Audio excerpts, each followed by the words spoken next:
1월 달이 시작되고요. 2026년 넷째 주일입니다. 항상 새해가 되면 사람들은 많이 하는 게 있어요. 비슷하게 하는 게 있는데요. 뭘 많이 할까요? 빠지지 않는 것 중에 하나가 새로운 달력을 다 꺼내서요. 그 달력을 천천히 보는 거예요. 빨간 날짜가 언제 있는지, 어떻게 어느 요일에 있는지를 천천히 살피면서 흐뭇하게 미소 짓기도 합니다. 근데 저는 목사이잖아요. 새로운 달력을 받으면 원래 교회력과 관련돼서 교회 기념주일이나 기념해야 되는 것들이 어떤 것인지 살펴봅니다. 언제인지, 예수 그리스도의 고난을 기념하는 종료주일은 언제인지, 부활을 기념하는 부활주일은 언제인지, 성탄주일은 언제인지 성탄절을 꼼꼼하게 살펴봅니다. 그런데요, 그렇게 교회의 일정들을 살펴보면서 빠지지 않고 나와 있는, 또한 빠지지 않고 보는 것이 성령 강림주일입니다. 성령 하나님께서 오순절날 임하신 그 성령을 기념하는 주일이에요. 어떤 분들은 그렇게 이야기합니다. 목사님, 기독교와 관련돼서 예수님과 관련되어 이 부활주일과 성탄절은 너무 중요하게 그렇게 살펴보는 것들은 충분히 이해가 되는데 성령 강림주일은 왜 그렇게 집중하고 그렇게 살펴보십니까? 라고 질문하는 분들이 있습니다. 물론 예수님의 십자가와 부활이 구원의 기초라면, 예수님의 십자가와 부활이 구원의 기초라면 오순절 성령 강림은 모든 성도들이 예수 그리스도를 주로 고백할 수 있는 은혜가 있으며, 또한 교회의 출발점이 오순절 성령 강림인 줄 믿습니다. 너무너무 중요해요. 이 성령 강림으로 말미암아 우리는 성령 하나님과 함께 보타여 살고, 날마다 우리 속에 계신 성령으로 말미암아 성화와 또한 거룩의 삶들을 살아갈 수 있기 때문입니다. 이런 이유에서일까요? 영국의 유명한 신학자이자 목회자인 존 스토트 목사님은 우리에게 이렇게 이야기합니다. 교회는 성령께서 거하시는 공동체이며 성령 없이는 성도의 성화는 없다. 너무나 단정적으로 이야기해요. 교회는 성령이 거하시는 공동체이며 성령 없이는 성도의 어떤 성화도 일어날 수 없음을 우리에게 이야기합니다. 특히 오늘 본문은요, 성령이 임하실 때 우리는 어떻게 변하는가에 대하여 질문하고 있습니다. 성령 강림 이전 제자들의 모습은 너무나 겁쟁이였습니다. 이들은 예수님을 십자가에 못 박아 죽였던 로마 군병들과 제사장들에 대한 두려움 때문에 방에 숨어 있으면서 모든 문들을 꼭꼭 걸어 잠궜습니다. 하지만 성령 강림 이후 성령으로 충만한 제자들은요, 세상을 향하여 나가서 광장에서 수많은 사람들이 모인 그곳에서 예수 그리스도의 복음을 선포했기 때문입니다.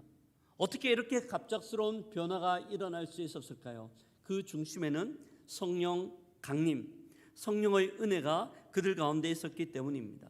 성령은 우리를 하나님의 사람으로 계속해서 다듬어가고 성화로 이동하며 하나님과 동행하는 삶들을 살아갈 수 있도록 합니다. 이 성령의 은혜이죠. 문제는 이 성령 하나님과 나의 신앙 사이에는 어떤 연관성이 있는가? 나는 직접적으로 이 성령 하나님과 어떤 관계 가운데 있는가라는 것이 문제이며 질문입니다. 그런데 이 질문에 정직하게 대답하여 성령 하나님 나의 인생의 주인이십니다, 나를 이끄십니다 라고 고백할 수 있다면 그는 승리하는 그리스도인, 하나님의 백성에 걸맞는 삶들을 살아가고 있는 겁니다. 하지만 그 질문에 대하여 정확하게 대답할 수 없다라면 어쩌면 그는 무늬만 그리스도인의 모습을 가지고 실패하며 또한 계속해서 마귀의 전략에 넘어가는 성도로 살아갈 수밖에 없습니다. 여러분들은 이 질문에 대하여 어떤 대답을 하시겠습니까? 오늘 본문은 이 질문에 대하여 우리가 어떤 대답을 해야 되는지, 또한 그 대답을 위하여 무엇이 필요한지에 대하여 가르쳐주고 있습니다. 저는 오늘 말씀을 통하여서요, 우리가 그렇게 중요하다고 이야기하는 성령 하나님은 어떤 분인지, 또한 그 성령 충만하기 위하여 우리는 어떻게 준비해야 되는지, 성령 충만할 때 어떤 변화들이 있는지 세 가지 내용들을 가지고 함께 말씀을 살피고자 합니다. 이 말씀을 통하여 우리 가운데 성령의 은혜가 충만히 넘쳐나는 시간 되기를 주의 이름으로 축복합니다. 아멘. 첫 번째, 저는 말씀을 통하여 여러분과 함께 살피고 싶은 것은 성령님은 어떤 분인가, 성령 하나님은 어떤 분인가에 대한 내용입니다. 본문의 배경은요, 예수님께서 부활 승천하신 이후 제자들이 예루살렘으로 모인 장면입니다. 예루살렘에 모여있던 제자들, 어떻게 보면 예수님이 살아지셨기 때문에 오합지졸이 되거나 아니면 두려움 가운데 있을 수 있는 상황입니다. 그런데요, 제자들의 모습은 그렇지 않아요. 이들은 한 마음으로 120명이나 함께 모여서 열심히 기도하고 있습니다. 어떻게 이들은 겁먹은 쫄장부가 아니라 이렇게 주님의 말씀을 따라 모여 기도하고 있을까요? 그것은 우리가 읽었던 본문 1장 4절에 그 이유가 나와 있는데요, 함께 읽어보도록 하겠습니다. 사도와 함께 모이사 그들에게 분부하여 이르시되 예루살렘을 떠나지 말고 내게 들은 바 아버지께서 약속하신 것을 기다리라. 아멘. 예수님은요, 제자들에게 이야기합니다. 너희들은 예루살렘을 떠나지 말고 아버지께서 약속하신 바 성령을 받을 때까지 예루살렘에서 기다리라고 약속하시고 부탁하셨습니다. 제자들은 예수님의 약속을 따라 한 명도 떠나지 않고 모든 사람들이 함께 모여 한 공간에서 열심히 기도하고 있는 거죠. 그런데 예수님이 약속하신 것이 무엇일까? 이어지는 5절에 나오는데 그것은 성령이었습니다. 근데 이런 예수님께서 성령을 이들에게 말씀하셨지만 예수님께서 여기서 처음 말씀하시는 것은 아니었어요. 복음서에도 보면 예수님께서 제자들에게 성령에 대한 말씀들을 여러 번 하셨습니다. 그 대표적인 게 요한복음 16장 7절이에요. 같이 한번 읽어볼까요? 그러나 내가 너희에게 실상을 말하노니 내가 떠나는 것이 너희에게 유익이라. 내가 떠나지 아니하면 보혜사가 너희에게로 오시지 아니할 것이요 가면 내가 그를 너희에게 보내리니. 아멘. 예수님께서 이미 복음서에서 성령 하나님에 대하여 말씀하셨습니다. 그런데요, 이 말씀을 듣고 있던 제자들은 조금 의아했을 겁니다.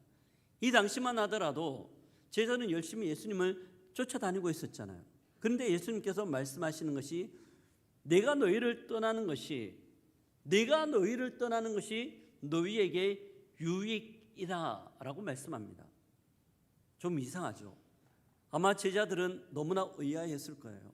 예수님, 무슨 말씀이세요? 예수님, 우리와 함께 계셔야죠. 그리고 날마다 우리를 가르쳐 주시고 이끌어 주셔야죠. 특별한 사역들도 하셔야죠. 어떻게 떠나신다고 하시면서 그것이 유익이라고 말씀하십니까? 예수님께서 성령에 대하여 말씀하셨음에도 불구하고 제자들이 이런 생각들을 가지는 이유는 그들의 성령에 대한 생각들은 구약에 매여 있었기 때문입니다. 성령에 대한 이야기는 구약에도 이미 존재합니다.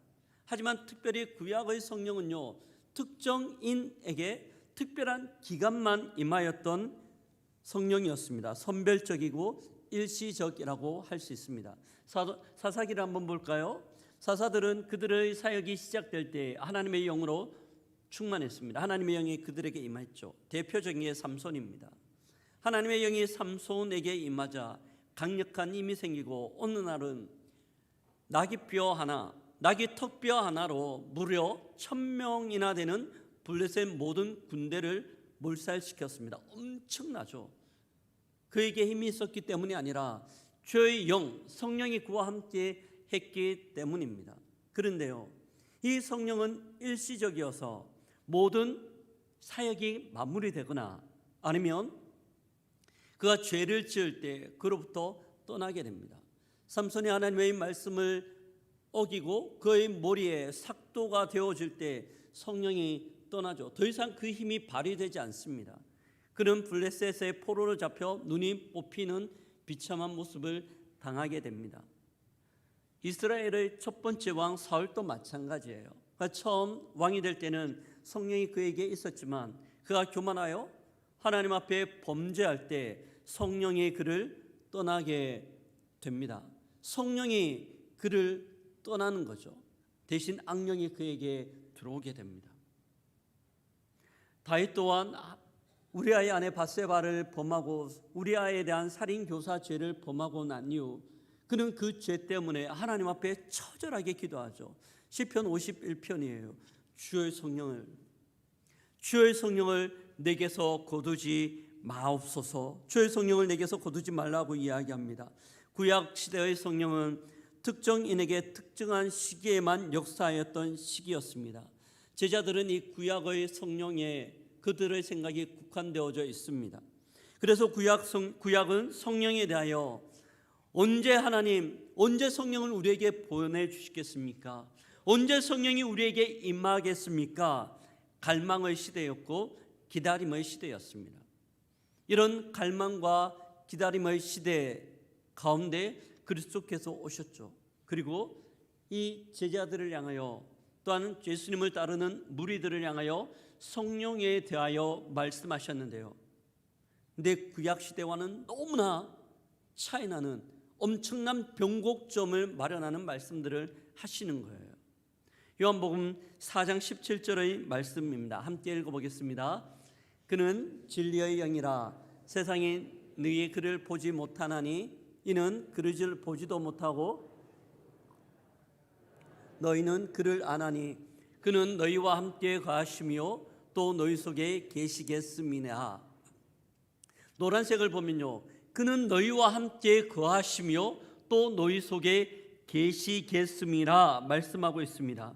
특정 인물에 대하여 특정한 시간에 임하였던 성령이 아니라 그는 너희와 함께 거하시며 너희 속에, 예수 그리스도를 믿을 때 우리 속에 성령 하나님께서 들어오시는 거죠. 언제까지요? 우리가 죽어 하나님 나라에 갈 때까지 성령 하나님은 우리 속에 계시는 겁니다. 그래서요, 사도 바울은 고린도전서 6장에서 이렇게 말씀합니다. 너희가 하나님의 성전인 것과 성령이 너희 속에 계시는 것을 알지 못하느냐. 성령 하나님이 우리 안에 계시기에 우리는 거룩한, 우리 몸은 거룩한 성전이 되며 성령 하나님은 우리와 함께 거하시고 우리 속에 내주하심을 말씀하고 있습니다. 이는요, 요엘 선지자가 구약에서 예언했던 말씀이에요. 내가 내 영을 만민에게 부어주리니, 내가 내 영을 만민에게 부어주리니, 그 구약의 예언이 성취되게 된 줄 믿습니다. 오순절 성령 강림은 어쩌다가 일어난 일이나 아니면 그냥 우연찮게 일이 일어난 일이 전혀 아니었어요. 이미 구약에 예언되었고 예수님께서 제자들에게 약속하신 그 약속들을 따라 성령 강림이 이루어졌습니다. 그리고 이 땅 가운데 오신 성령님은요, 구원과 관련하여서 복음의 말씀을 깨달아 알게 하고 날마다 우리에게 하나님의 뜻이 무엇인지, 하나님의 백성으로 어떻게 살아가야 되는지를 가르쳐 주세요. 우리 속에 계신 성령 하나님은 말할 수 없는 탄식으로 우리가 죄 가운데 있을 때, 우리가 하나님의 뜻을 어그러뜨리고 빗나가고 있을 때 끊임없이 중보하며 우리를 바로 세우기를 원하시는 분이시죠. 우리의 신앙생활뿐인가요? 교회도 마찬가지입니다. 성령 하나님은 교회의 주인이신 줄 믿습니다. 성령 하나님은 지금도 주의 몸된 교회, 모든 교회들을 이끌어 가시고 주관하시며 어두운 세상 가운데 빛의 역할을 감당하게 하십니다. 지금 우리는 성령 시대에 살고 있는 거예요. 성령 시대에 살고 있는 거예요. 아멘. 성령 시대에 살고 있습니다. 근데 문제는요, 성령 시대에 살고 있는 성령의 내주 가운데 있는 우리가 그 성령 하나님께 얼마나 반응하며 살아가는가입니다. 얼마만큼 성령 하나님이 우리 속에서 말씀하시고 우리에게 깨닫게 하시고 우리의 삶들을 인도하시는데 거기에 반응하여 순종하며 나아가고 있는지에 대한 질문입니다. 현대교회는 성령을 이야기합니다. 말도 합니다. 설교 시간에 성령에 대하여 설교도 듣고 성경 공부 시간에 성령이 무엇인지 너무나 많이 배우기도 합니다. 너무나 많이 배워요. 그런데 이 성령이 우리의 삶 가운데서 우리의 신앙 가운데 얼마만큼 역사하며 우리를 하나님의 뜻대로 이끌어가고 있는가에 대한 질문 앞에 섭니다. 여러분, 이 질문 앞에 어떻게 대답하실 수 있습니까? 저는 또한 여러분들은, 우리 교회는 이 성령의 인도하심 가운데 얼마나 귀를 기울이며 그 안에서 역사하고 그 안에서 함께 동력하고 있는지에 대한 질문입니다. 말은 많이 하지만 순종하지 않아요. 결국 성령은 더 이상 역사하지 않고 내 속에서 그 힘을 잃어갑니다. 성령과 연결되지 않는 신앙은 결국 내 힘으로 버티는 신앙이 될 수밖에 없습니다. 우리는 얼마나 성령을 가까이 하고 성령을 경험하고 있습니까? 이것은 한번 던져보는 질문이 아니에요. 이것은 한번 물어보는 질문이 전혀 아닙니다.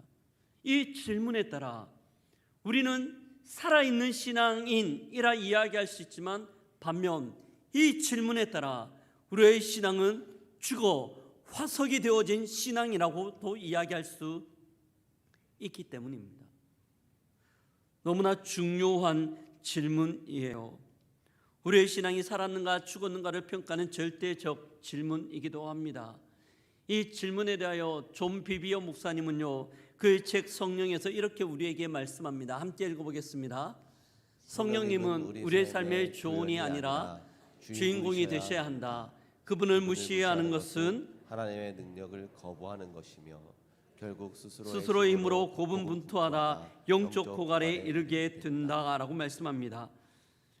성령 하나님은 우리 삶 가운데, 신앙 가운데 주인공이 되어져야 하는 거죠. 그렇지 못할 때 우리는 우리 힘으로 꾸역꾸역 신앙생활을 하지만 결국 우리는 영적 고갈, 탈진을 경험하고 피할 수밖에 없는 신앙인이 될 수밖에 없습니다. 하지만 성령이 우리 가운데 임하실 때요, 우리는 기쁨 충만합니다. 우리는 하나님의 인도함을 따라 날마다 주와 함께 동행하는 삶들을 살아가게 되죠. 그 교회는 날마다 구원의 빛의 역할을 감당하고 어두움을 밝히는 진리의 등대가 되는 줄 믿습니다. 성령이 우리 가운데 임할 때예요. 성령이 교회 가운데 임할 때입니다. A.W. 토저 목사님이요, 이런 성령이 능력으로 역사하는 교회에 대하여 말씀합니다. 우리 시대에 만일 어느 날 교회에서 성령을 거두어 가신다라면 우리가 하는 일의 95%는 사라질 것이다. 하지만 아무도 눈치채지 못할 것이다. 초대교회에서는 성령을 거두어 가셨다라면 그들의 사역의 95%는 사라졌을 것이다. 즉시 중단되었을 것이다 라고 이야기합니다. 무슨 의미일까요? 초대교회는 적은 수의 모임이었고 건물도 화려하지 않았으며 프로그램도 많지 않았습니다. 그럼에도 불구하고 성령 하나님이 역사하셨기에 능력 있게 이 땅을 변화시키며 그 로마 제국을 개혁하고 뒤집어 놓는 하나님의 몸된 교회가 된 줄 믿습니다. 하지만 현대교회를 한번 볼까요? 너무나 화려한 건물이에요. 수많은 프로그램들과 수많은 성도들이 모이지만 그만큼의 능력이 없어요. 왜 그럴까요? 왜 그럴까요? 그만큼 성령을 의지하지 않기 때문입니다.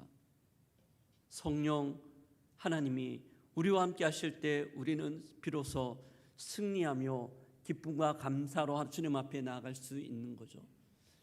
우리가 살다가 보면 집마다 아주 비싸고 좋은 멋있는 생활용품 기계들이 있습니다.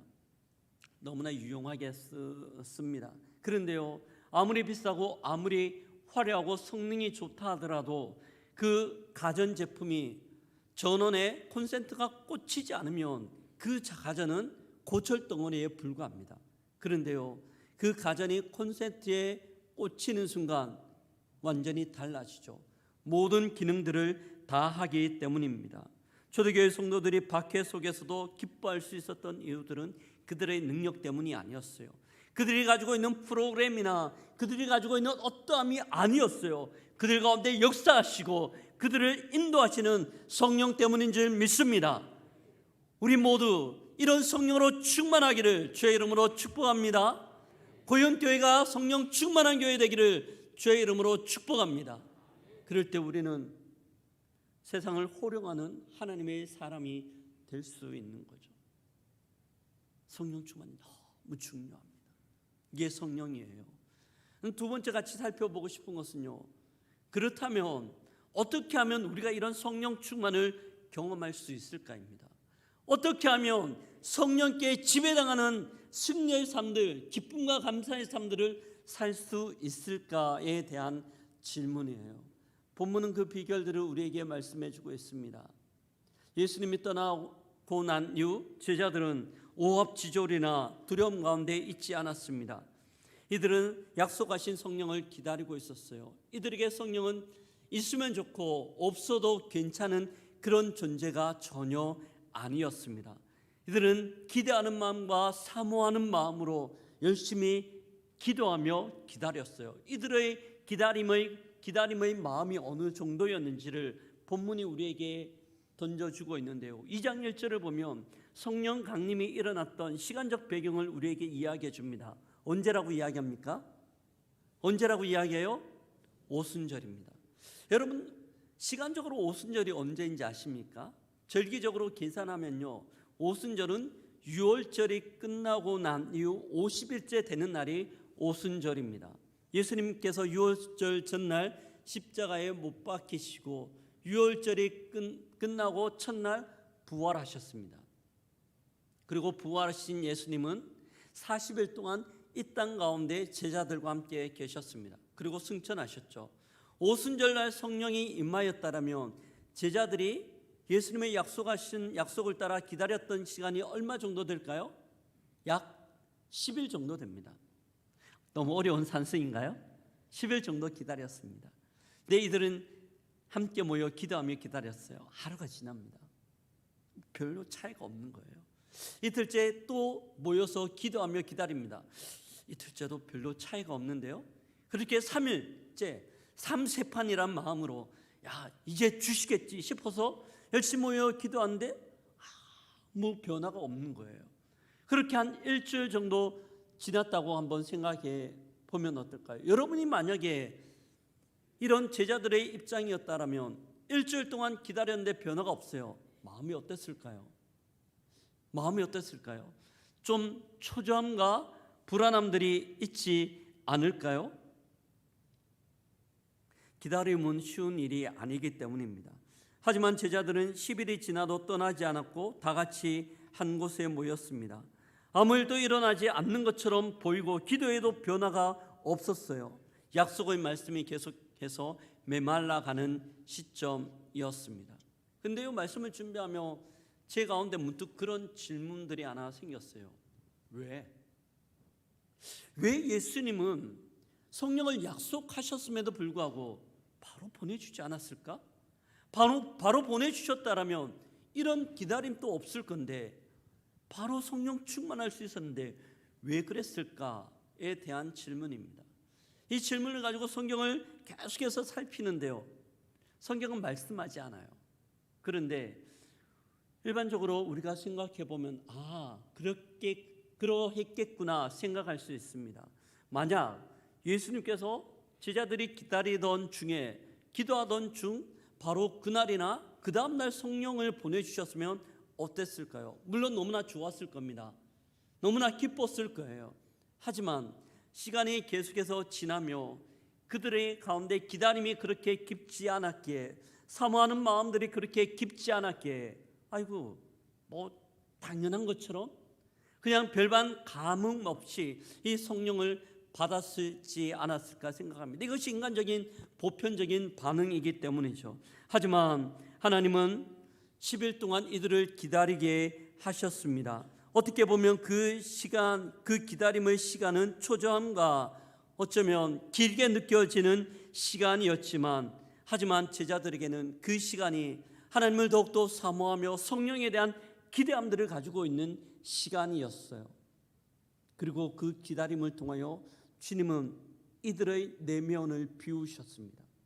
성령으로 가득 찰 수 있도록 이들 내면 가운데 있는 모든 것들을 비우셨던 것이죠.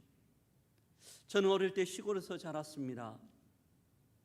내 어떤 집들을 가보면 시골집 마당 한가운데 우물 펌프가 있는 것들을 봅니다. 예전에는 상수도 시설이 잘 되어 있지 않았어요. 지금은 수도꼭지만 틀면 펑펑펑 따뜻한 물까지 쏟아지지만 예전에는 그렇지 않았잖아요. 그래서 우물 펌프를 만들어 놓고 그 우물 물에서 지하수에서 물을 공급받았습니다. 펌프질 한번 해보신 적 있습니까? 펌프질을 하기 전에는 먼저 하는 게 있어요.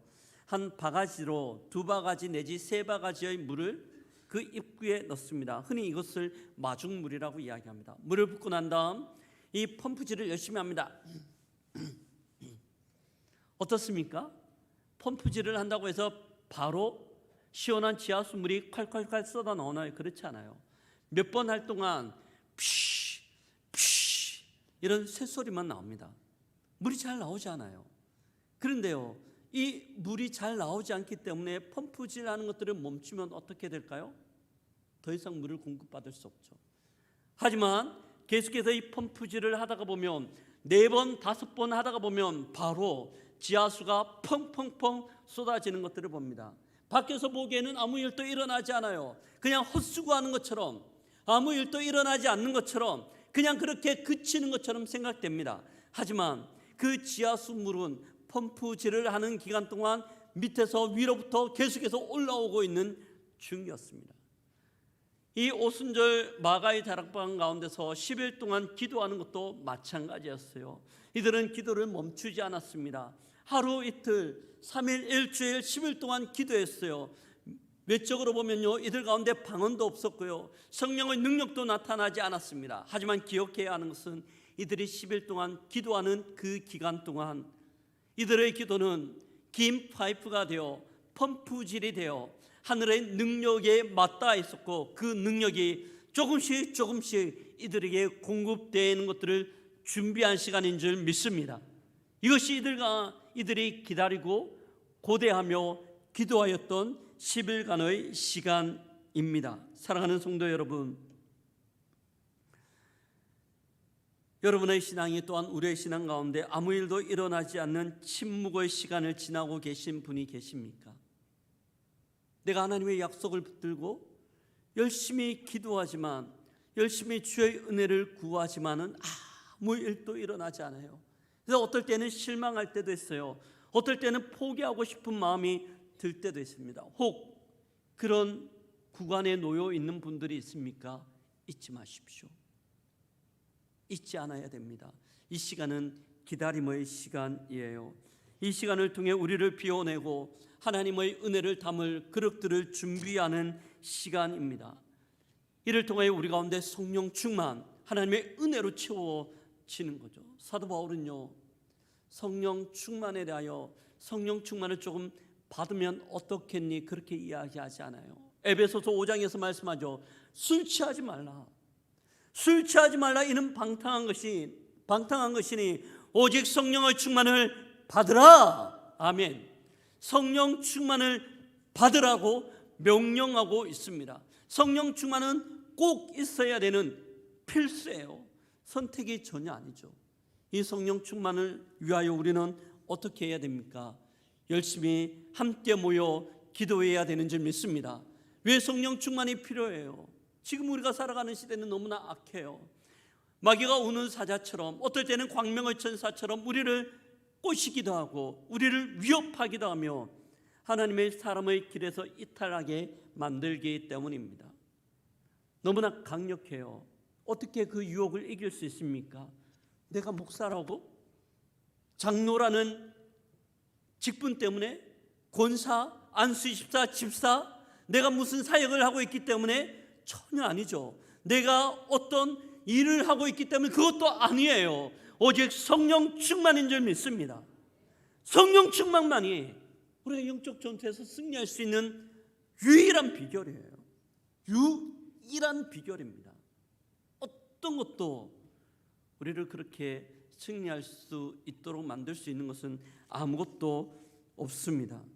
우리에게 또한 우리 교회에 필요한 것은 당장 무엇을 보여달라는 보탬이 아닙니다. 약속하신 것을 반드시 주실 것이라는 믿음 안에서 머무는 거룩한 기도의 인내입니다. 거룩한 기도의 인내입니다. 초대교회는 성령 충만을 기대하며 공동체가 함께 모였습니다. 공동체가 함께 모여 하나님 앞에 약속하신 그 성령을 우리에게 주십시오. 약속하신 그 성령을 우리에게 주십시오. 며 달리며 간절함으로 나아가고 있습니다. 사랑하는 성도 여러분, 우리에게도 이런 은혜가 필요합니다. 우리에게도 이런 몸부림이 필요한데요, 이런 몸부림은 금요일 저녁마다 함께 모이는 성령 축제인 줄 믿습니다. 성령 축제에 온 교회가 함께 나와 주 성령 하나님, 우리를 붙들어 주옵소서, 우리를 주장하여 주옵소서, 간절하게 하나님의 은혜를 구하며 그 앞에 무릎 꿇을 때 우리 개인은, 우리 가정은, 우리 교회는, 이 민족은 죄의 능력 가운데 붙들림 받아 아름답게 쓰임 받을 줄 믿습니다. 제가 이 도전들을 3주째 주일 예배 때 함께 나누고 있어요. 금요 성령 축제 때 함께 나와서 기도하자라고. 근데 조금 아쉬운 마음이 있습니다. 여러분, 한 200명, 아니 300명, 400명 정도가 함께 나와서 기도하면 어떨까요? 주의 은혜를 간절하게 외치며 하나님 앞에 영적 무릎을 꿇고 주님 성령 아니면 안 됩니다. 주님도 오시면 우리가 아무것도 할 수 없습니다. 간절하게 부르짖을 때 우리의 가정이 변화될 줄 믿습니다. 우리의 자녀들이, 우리의 삶들이, 우리 교회가 익산 땅에 뒤집어질 줄 믿습니다. 언제 그래요? 기도할 때 그래요. 기도 외에는 이런 유가 나갈 수 없다고 주께서 우리에게 말씀하시잖아요. 물론 알아요. 금요일 저녁 너무나 피곤하죠. 조금 쉬고 싶은 마음 있는 줄 압니다. 조금 토요일까지 내 하고 싶은 것, 못했던 것 하고 하면서 늦잠 자고 싶은 마음, 유혹들이 있는 줄도 알아요. 조금 쉬고 싶어요. 하지만요, 그 유혹을 조금 접어두고 나와서 기도할 때 육체의 한계를 뛰어넘는 영적인 능력들이 우리를 사로잡게 될 겁니다. 이 땅 가운데 사람의 말로 설명할 수 없는 신적 능력들이 우리를 새롭게 하는 거죠. 이런 은혜가 금요 성령 축제 가운데 일어나기를 주의 이름으로 축복합니다. 아멘. 옆에 분들 한번 보실까요? 금요일 저녁을 깨우겠습니다. 한번 인사하겠습니다. 금요일 저녁 이 자리에 나와 기도하겠습니다. 진지하게 하셔야 되는데요. 다시 한번 보면서 합니다. 금요일 저녁 함께 기도하겠습니다. 약속하셨습니다. 약속하셨습니다. 근데요, 이것은요, 제가 여러분에게 너무 강하게 말씀드리는 건 맞아요. 근데 강하게 말씀드리는 이유는 말씀을 준비하면서 주께서 저에게 너무나 크게 도전하셨어요. 너무 크게 도전하셨어요. 어려움 있냐? 힘든 것 있냐? 교회가 함께 기도하면 못 헤쳐나갈 어려움이 없고 못 이겨낼 힘겨움이 없다라고 도전하셨어요. 어디서부터? 기도할 때부터.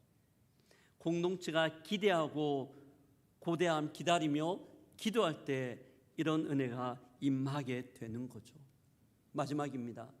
그렇다면 함께 기도할 때 어떤 일이 일어나는가? 어떤 역사들이 일어나는가? 오늘 본문 가운데 보면 나옵니다. 오늘 본문은요, 굉장히 독특해요. 사도행전 2장을 보면 성령 강림이 일어날 때 아주 독특한 현상이 일어납니다. 어떤 분들이 그렇게 질문할 수 있습니다. 목사님, 지금 또 그런 일이 일어나나요? 왜 지금은 그런 일이 일어나지 않습니까? 이야기하기도 합니다. 맞아요. 이런 일은 사도행전 요 본문에서만 나옵니다. 아니, 다른 본문에도 몇 번 나오기는 합니다. 하지만 기본적으로 성령의 역사들은요, 요한복음 3장에 보면 예수님께서 니고데모하고 말씀하시죠. 거듭남, 성령으로 거듭남에 대하여 말씀하시면서 바람에 비유하십니다. 바람이 어디서부터 불어 어디로 가는지 알 수 없는 것처럼 성령으로 태어난 사람도 마찬가지라고 그렇게 말씀합니다. 그럼에도 불구하고 오늘 본문 가운데 이런 독특함이 일어나는 이유는 무엇일까요? 오늘 본문을 보면요, 이들이 모여 함께 기도할 때 하늘에서 불의 혀같이 갈라지는 것이 각 사람 머리 위에 임하는 것들이 그들의 눈에 보였고요, 바람과 같은 소리가 그들의 귀에 들렸어요. 성령 충만을 경험했고 그들의 입은 성령의 말하게 하심을 따라 말하기 시작합니다. 우리 가운데 어떤 현상들이 일어나는 것들을 느끼는 것을 감각이라고 이야기합니다. 오늘 2장 1절부터 4절 사이에 보면요, 그들의 시각이 반응하고 그들의 청각이 반응하고 그들의 촉각이 반응하고 그들의 혀가 반응하는 것들을 볼 수 있습니다. 본문의 표적들은 매번 반복되는 공식이라기보다 교회의 탄생을 알리는 하나님의 표지에 가깝습니다. 드디어 교회가 탄생하고 성령 강림이 임하였다는 것들을 누구도 거부할 수도 없을 정도로 완벽하게 보여주는 표지라고 할 수 있겠죠. 그리고요, 그 성령 하나님은 공동체 가운데 임하였지만 각 사람에게 임하였어요. 공동체의 그 모호함 가운데 임한 것이 아니라 각 사람마다 성령 하나님께서 역사하셨습니다. 어떻게 역사하셨습니까? 가장 큰 특징이 4절에 나옵니다. 4절을 같이 한번 읽어보겠습니다. 그들이 다 성령의 충만함을 받고 성령이 말하게 하심을 따라 다른 언어들로 말하기를 시작하니라. 아멘. 성령이 말하게 하심을 따라, 성령이 말하게 하심을 따라 그들은요, 자기가 말하고 싶은 것을 말하지 않았어요. 말하기 싫었지만 성령이 말하게 하심을 따라 말을 했습니다. 저는 이게 시사하는 바가 굉장히 크다고 생각합니다. 사람들이 자기 마음대로 가장 잘 할 수 있는 대표적인 것이 말이에요. 말을 통하여 자기의 감정을 드러내고 자기의 생각들을 나누고 의사소통을 합니다. 자기 하고 싶은 대로 하는 것이 말입니다. 그런데 오늘 본문에 성령이 임하자 그들이 하고 싶은 말이 아니라 성령의 말씀을 하게 된 줄 믿습니다. 성령 충만과 충만하지 않음을 어떻게 우리가 구분할 수 있을까요? 그 사람의 말을 보면 알 수 있어요. 성령의 말은요, 칭찬하고 격려하고 세워주고 서로를 사랑하는 언어들을 사용합니다. 이게 성령의 말이에요. 복음을 전하고 하나님을 찬양하는 이 말들을 합니다.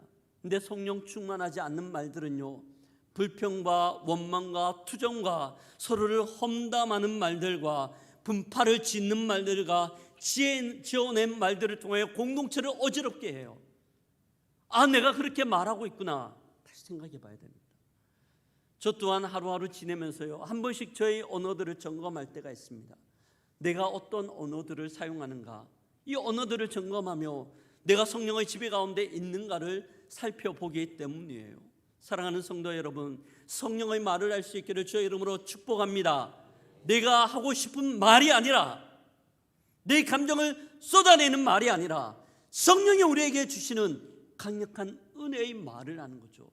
그럴 때 성령의 역사들이 나타나요. 성령의 능력들이 나타나요. 기쁨이 샘솟아요. 공동체가 하나 될 수 있고 공동체가 회복을 경험하게 되는 거죠. 언제요? 성령의 말하게 하심을 따라 말을 할 때. 그러므로 성령 충만이라는 것은 우리의 입술을 닫는 게 아니에요. 성령 충만은 우리의 입술을 닫는 게 아니라 우리의 입술의 주인공이 누구인지를 밝히는 것이 성령 충만이라고 할 수 있겠습니다. 성령의 말하게 하심을 따라 공동체를 세우고 하나님을 찬양하는 우리 고연교회 또한 성도들 되기를 주의 이름으로 축복합니다. 아멘. 말씀을 마무리합니다.